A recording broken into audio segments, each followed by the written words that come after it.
As in the last tutorials we have discussed about the controlling of GPIO pins with the Raspberry Pi, and in today's video we will discuss about the controlling of GPIO pins of Raspberry Pi using the rpi.gpio library. It is a little bit different from the GPIO 0 library, but the specialty of today's code is this, that we are going to use our previous knowledge of Flask, which is the Python based micro framework for web application development.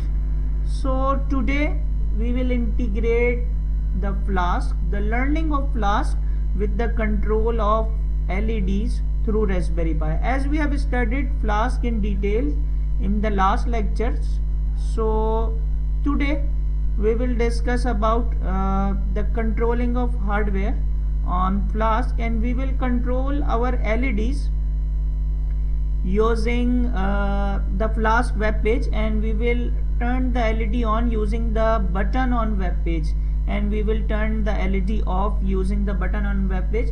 So today's tutorial is very interesting, and I have open sourced all the code and all the things in our project today. So first of all, I would like to explain something about the header. So in the last time you were using these GPIO pins name that are written here with bold text. So today we will not use these pins.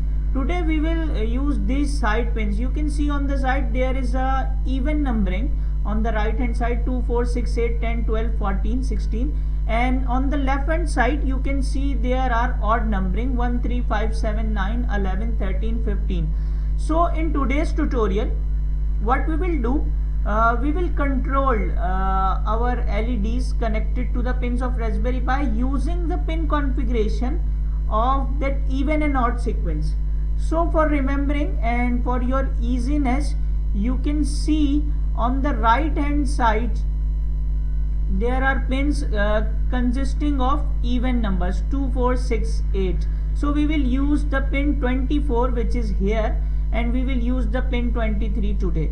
So we will connect the positive terminal of both LEDs with of one LED with 24 and the another LED with 23, and the ground should be connected anywhere, as you know, and we have also studied about it in the previous tutorial. So let us start.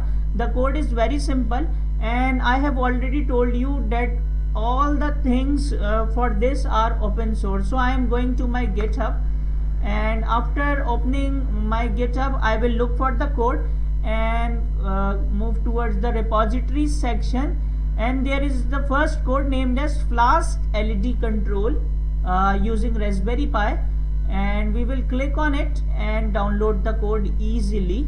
So let me download it, and you can see I have downloaded the code, and go towards my downloads directory, and what I will do, I will extract it here. So there is a LED Flask my code, and here is the code. I will copy it into the main directory. So let me copy it, and as you have studied Flask you already know, so I am copying and pasting it. Yes, overwriting the existing file. So the LED Flask file is here. Now going to the downloads folder again, and in the templates folder there is a file called main.html. So for running Flask you already know that you must have the templates folder here, and I have pasted the main.html file already. So let us move towards the main code, and we will discuss about the things happening here. So let me start my code and see the code, how it is written, what are the things written inside the code. Then we will discuss a lot of things. So first of all, before discussing the code, let me move towards the hardware, and I will tell you, in the hardware I will tell you how to make connections. So before going through the code, before going through the HTML, the most important thing is to see the pin out, and you can see, and you know already that I will connect the pin on pin 24 according to the RPI GPIO sequence, not GPIO 0. So 24 and the 23.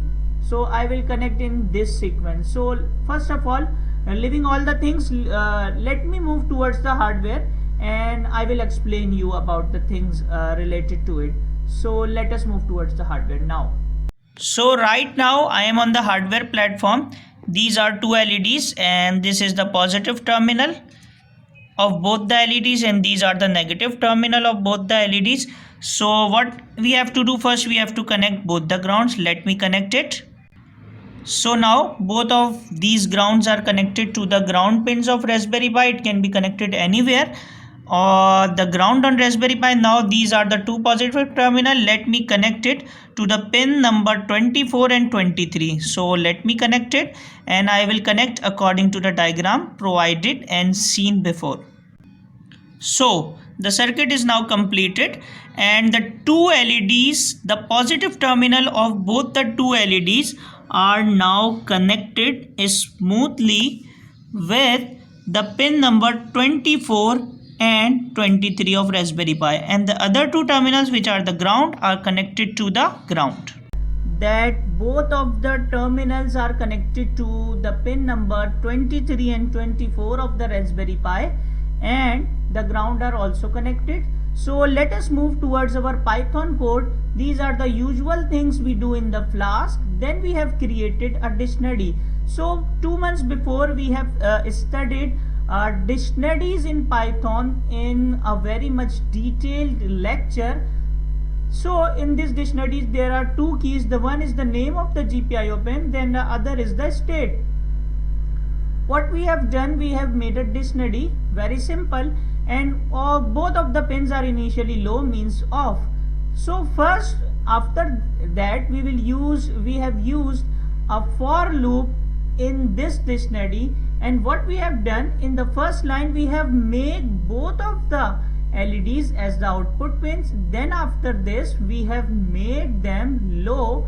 Initially the LED should be low. So the main page, what will the main page do? The main page consists of the for loop and it will read the state of pins, whether the pin is low right now or high right now. This is the template data, which is also the dictionary. What it will do, I have written in the comment, put the pin dictionary into the template data dictionary. What this template data dictionary will actually do, whenever we move towards the page, this template data dictionary will pass in the file main.html.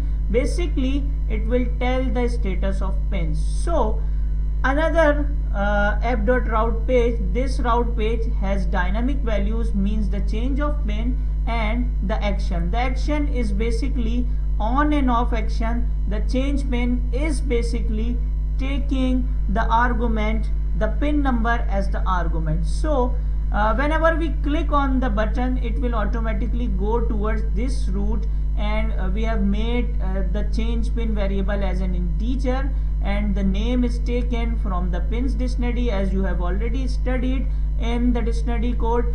And if action is equals to on, it will make the pin high, and it will tell you with the message that this LED is high. If the action is equals to off, it will tell you the LED is low, and it will again send the status of LEDs in the main.html file. So no need to worry about the main.html file. I will show you, that's the HTML code. We are not going to explain or understand the HTML code in a so much deeper explanation. We will focus on Python, and we will focus on the Flask application code. So in hurry, let me show you the HTML code as well, so you can recall the concept, as we have studied a lot of details. This CSS and JavaScript link which is added here to make the page responsive, and these are the for loop as we have studied, and end of for loop, if else statement. These all things we have already studied in Flask. So before wasting the time, instead of wasting the time, let me move towards my Python code. I am running it and starting the Python code now in front of you, and I will start a web server where our code is running. So I am going to localhost 5000. You can see the both of the GPIOs, the current status is off. So let me move towards the hardware and we will show both the things in front of you, and you will see how the hardware is responsive with the web page and it is working perfectly. So let us move towards the mobile camera mode and we will see both the things in front of you and you will got the proper idea about.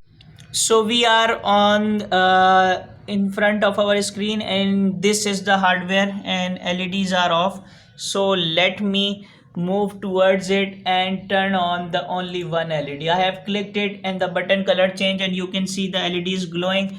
So let me click it again and you can see LED is glowing right now. And let me click the another button as well. I have clicked the another button. You can see both the LEDs are glowing continuously. So let me click on this button again and we will see the LED is off, and let me click the another button. So you can see both the LEDs are off. So the hardware is working perfectly in connection to the web page. So let me click on again, turn on. You can see the LEDs turn on. Let me click on the another button and you can see both the LEDs are turned on. So our project is completed and it is working perfectly. Let me off both of the LEDs and we will check whether they are working perfectly. They are working perfectly.